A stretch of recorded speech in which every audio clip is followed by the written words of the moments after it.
আসসালামু আলাইকুম ওয়া রাহমাতুল্লাহি ওয়া বারাকাতুহু।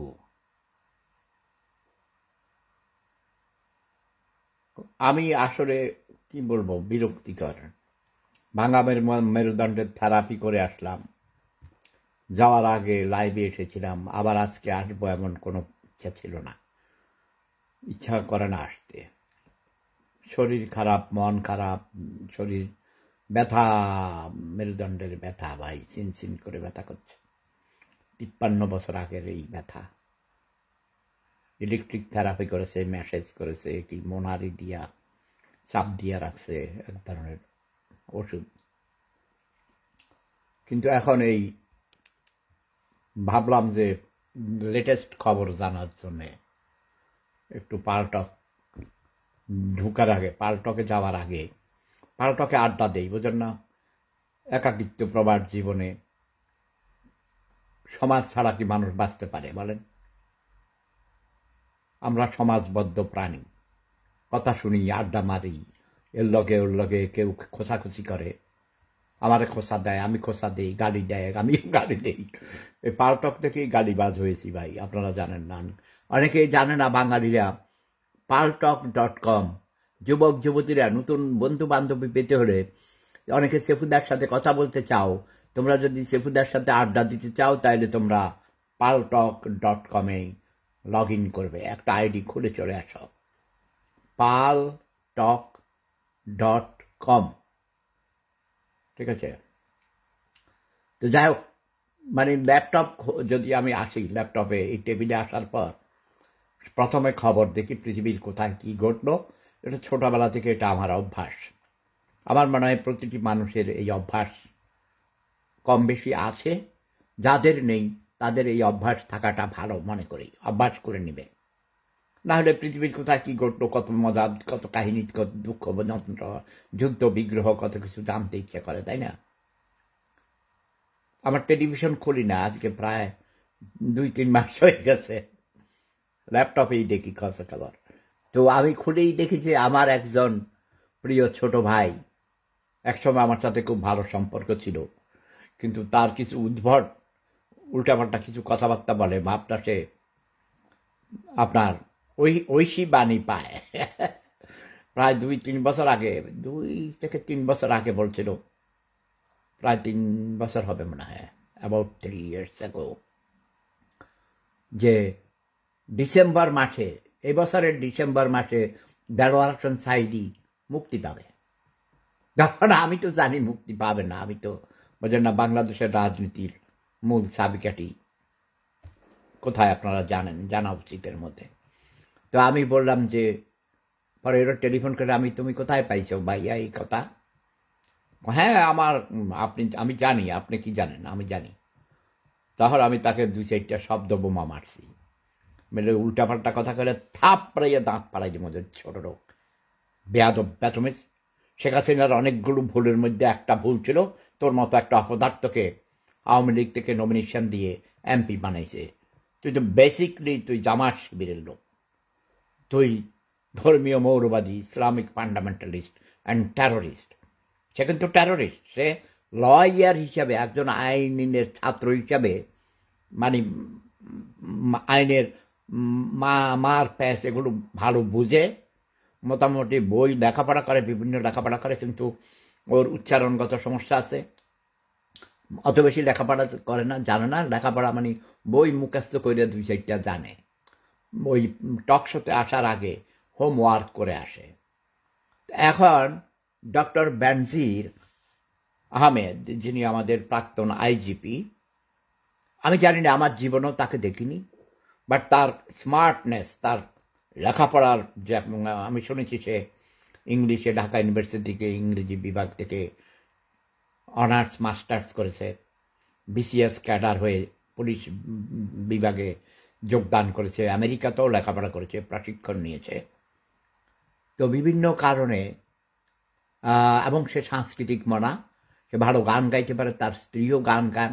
এবং আরেকটা জিনিস যেটা আমার মানে ছোটবেলা থেকেই আমার খুব শখ, সেটা হলো বাগান করা, ফুলের বাগান করা। এবং তারাও বাগান করে। আমি এগুলো দেখেছি তাদের ব্যক্তিগত জীবনের অনেক কাহিনী এই ফেসবুক, ইউটিউবের মাধ্যমে, মিডিয়ার মাধ্যমে। এছাড়া ৭১ পরাজিত ঘাতক রাজাকার আলবদর আল শামসদের এবং ধর্মীয় মৌলবাদকে বাংলাদেশে কন্ট্রোলে রাখার জন্যে যে কয়জন আইজিপি কঠোর পরিশ্রম করেছেন, এর মধ্যে আইজিপি শহীদুল হক সাহেব, তারপরেই ডক্টর বেনজির ছিলেন সম্ভবত, তারপরে ডক্টর জাভেদ, এরা কঠোর পরিশ্রম করেছে। বর্তমান আইজিপি সাহেবকে যত পরিশ্রম করতে হয় তার চেয়ে বেশি ধকল মানে খারাপ অবস্থা ফেস করতে হয়েছে শহীদুল হক সাহেব, তারপরে আইজিপি বেনজির আহমেদ এবং ডক্টর জাভেদ পাটোয়ারি, এদেরকে। তো এদের তিনজনের মধ্যে আমি কাউকেই চিনি না ব্যক্তিগতভাবে। ডক্টর বেনজিরকে আমার খুব স্মার্ট মনে হয়েছে। দেখুন, আমি একজন হলিউডে অভিনয় করি, বলিউডে অভিনয় করি, আমি নাটক করি, থিয়েটার করি, কবিতা লিখি, অগণিত কবিতা লিখেছি, এবং আমি খুব ট্যালেন্টেড অ্যান্ড স্মার্ট ছেলে মেয়েদেরকে আমার খুব পছন্দ হয়। যারা ইয়াং তাদেরকে আমি ইন্সপায়ার করি, আমার ভালো লাগে। আমি সারা জীবন অনেক স্মার্ট লাইফ লিড করেছি, বুঝেন নাই? জন্মের আগেই পূর্বপুরুষরা লন্ডনে থাকে, দাদার পক্ষ নানার পক্ষ জমিদার ছিল, আবার বিয়াও করাইছে আমার বাপে এক জমিদারের নাতিন, আমার বড় বউ। বড় বউ বললে আবার ছোট বউ আসে যায়। আমার ছোট বউ অনেক খানদানি সৈয়দ বংশের একজন ডক্টর, ঠিক আছে না ভাই? আমি সহজ সরল মানুষ, সহজ কথা বলি। এই সব প্রোপাগান্ডিস্ট, বুঝছেন, এটার নাম জানেন গোলাম মাওলা রনি, এটার আমার একটা ফাউল বেয়াদব মনে হয়। মিথ্যা কথা বলে প্রোপাগান্ডা করে, তিলকে তাল করে। এই জন্য আমি তাকে হাতের কাছে পাইলে জুতা দিয়া মারতে মারতে দাঁত ফেলে দিতাম। সে এক জঘন্য বেয়াদব। Anti liberation force, anti Awami League হতে পারে, অ্যান্টি গভর্নমেন্ট কথা বলতে পারে, কিন্তু অ্যান্টি স্টেট হতে পারে না, অ্যান্টি স্টেট এলিমেন্ট। মহান মুক্তিযুদ্ধের বিরোধী শক্তিকে এরা ইন্ধন যোগায়, ওদের সাথে আঁতাত করে ক্ষমতায় আসতে চায়। আমি যতদূর জানি বিএনপির নীতি নির্ধারকরাও তাকে পছন্দ করে না। এ ধান্দাবাজ, টাউট, বাটপার। সে তার এলাকায় অনেক খবর জেনেছি, অনেক অবৈধ সম্পত্তি, খাস সম্পত্তি, খাল দখল, নদীর তীর দখল, এরকম বহুত কিছু কাহিনী আছে তার বিরুদ্ধে। একটা ভণ্ড, একটা প্রতারক, একটা মিথ্যুক। এর কথা আপনারা পাত্তা দিবেন না, এটা আমার অনুরোধ।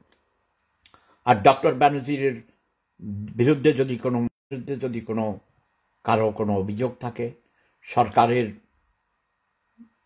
নীতি নির্ধারকগণ এর মধ্যে স্টেপ নিয়েছেন। দুদক অলরেডি তদন্ত শুরু করেছেন। তারপরে মাননীয় এমপি, আমার এক ছোট ভাই, সোনারুঘাটের এমপি সিলেটের সুমন, আপনারা জানেন ব্যারিস্টার সুমন, এর মধ্যে দুদকে গিয়েছেন, মিডিয়াতে কথা বলেছেন, টকশোতে কথা বলেছেন, এবং আইনের ঊর্ধ্বে কেউ নেই। ডক্টর বেনজির যদি ক্ষমতা অপব্যবহার করে সম্পদের পাহাড় জমিয়ে থাকেন, অবশ্যই তার বিরুদ্ধে আইনগতভাবে সরকার ব্যবস্থা নেবে, দুদক ব্যবস্থা নেবে। কিন্তু এইসব অ্যান্টি স্টেট এলিমেন্টস, ৭১ পরাজিত ঘাতক রাজাকার আলবদর আল শামসরা যেভাবে সোশ্যাল মিডিয়াতে মিথ্যা প্রপাগান্ডা করছে, তিলকে তাল করে বলছে, আমি তার তীব্র নিন্দা জ্ঞাপন করছি। আমিও চাই, যদি আমার তিনি প্রিয়, কোন প্লেয়ার একজন মানুষের প্রিয় হতে পারে, একজন অভিনেতা প্রিয় হতে পারে, একজন কবি প্রিয় হতে পারে, একজন ব্যক্তিত্ব বিভিন্ন কারণে প্রিয় হতে পারে, তাই না? প্রিয় বান্ধবী হতে পারে, প্রিয় বন্ধু হতে পারে, প্রিয় ব্যক্তিত্ব হতে পারে। তবে আমি খুব দুঃখিত হয়েছি যে ডক্টর ব্যানার্জির মতো একজন স্মার্ট ইয়াং অফিসার, যাকে আমি এত ভালোবাসি, এখনো তবে আমি ভালোবাসি, শ্রদ্ধা করি, স্নেহ করি ছোট ভাই হিসেবে, তার বিরুদ্ধে এই ধরনের মামলা হয়েছে, দুর্নীতি করেছে বলে যদি প্রমাণিত হয়, I will be shocked, really I will be shocked. এর মধ্যে আরেকজন আছে, তার বিরুদ্ধে মিথ্যা কথা, প্রপাগান্ডা আছে। আমি তাকে অনেক ভালোবাসি, আদর করে, স্নেহ করে, উৎসাহিত করি তাকে বিভিন্নভাবে। পুলিশ বাহিনীতে বর্তমানে ডিবির প্রধান হারুনুর রশিদ হারুন, তাকে আমি অনেক আদর করে, স্নেহ করি। আমি তাকে নাতি বলি, সে আমাকে দাদা বলে। সারা জীবন এই ছেলেটি ফার্স্ট ক্লাস ফার্স্ট হয়েছে। তার বাবা একজন মুক্তিযোদ্ধা ছিলেন এবং কিশোরগঞ্জের মানুষ। কিশোরগঞ্জের প্রতি আমার অনেক দুর্বলতা আছে। কিশোরগঞ্জের মানুষ অনেক সহজ সরল। কিশোরগঞ্জে আমি অনেকবার কাজ করতে গিয়েছি, থেকেছি আমি। এছাড়াও আমি বলবো না, সব কথা বলবো না, ওকে? অনেকে জানেন কেন কিশোরগঞ্জের প্রতি আমার দুর্বলতা। কাজেই আমি অনুরোধ করব, যারা ইউটিউবার, যারা ফেসবুক বুকার, যারা বিভিন্ন মিডিয়াতে কাজ করছেন, মিথ্যা প্রপাগান্ডা করছেন, আপনার কিছু লাইক শেয়ার এসব সাবস্ক্রাইবার বাড়াবার জন্য, 2 পয়সা ইনকাম করার জন্য, প্লিজ স্টপ। আমার বিরুদ্ধে অনেক মিথ্যা প্রপাগান্ডা আছে, আমি নিজেই ভুক্তভোগী। কাজে আমি অনুরোধ করব, এইসব মিথ্যা প্রপাগান্ডিস্টদের কথায় কেউ কান দিবেন না। গোলাম মাওলা রনিকে আমি জুতা মারি। গোলাম মাওলা রনি মিথ্যুক জোকাবাজ, প্রপাগান্ডিস্ট, একটা ফালতু কুখ্যাত রাজাকার, নব্য রাজাকার। যদিও সে বলে থাকে তার পরিবারে নাকি অগণিত মানুষ মুক্তিযোদ্ধা ছিল, থাকতে পারে। তার বাবা, দাদা, নানা, চাচা কারু মুক্তিযোদ্ধা থাকতে পারে, এতে কিচ্ছু আসে যায় না। মুক্তিযোদ্ধা 71-এ ছিল, এমন অনেক মুক্তিযোদ্ধারাও দেশ স্বাধীন হওয়ার পর ডাকাতি করেছে, রাহাজানি করেছে, লুটপাট করেছে, খুন করেছে, ধর্ষণ করেছে। তাহলে কি তাদের কি বিচার করবো না আমরা? মুক্তিযোদ্ধা বলে ছাড়া দেব? ন, দেশদ্রোহী কাজ দেশ স্বাধীন হওয়ার পরেও অনেকে করেছে, তাদের বিচার হয়েছে, এখনো বিচার হচ্ছে। আইন নিজের গতিতে চলবে। কখনো কখনো কিছু অসৎ রাজনীতিবিদরা ক্ষমতায় আসার পর অনেকেই আইনকে নিজের কাজে, নিজের স্বার্থে ব্যবহার করে। যুগ যুগ ধরে এমনটি হয়েছে, এখনো হচ্ছে, ভবিষ্যতে হবে, কিন্তু সেটা সঠিক নয়। আমরা চাই, আমি চাই আইন যেন নিজের গতিতে চলে। তবে আইনকে প্রভাবিত করবেন না, দয়া করে।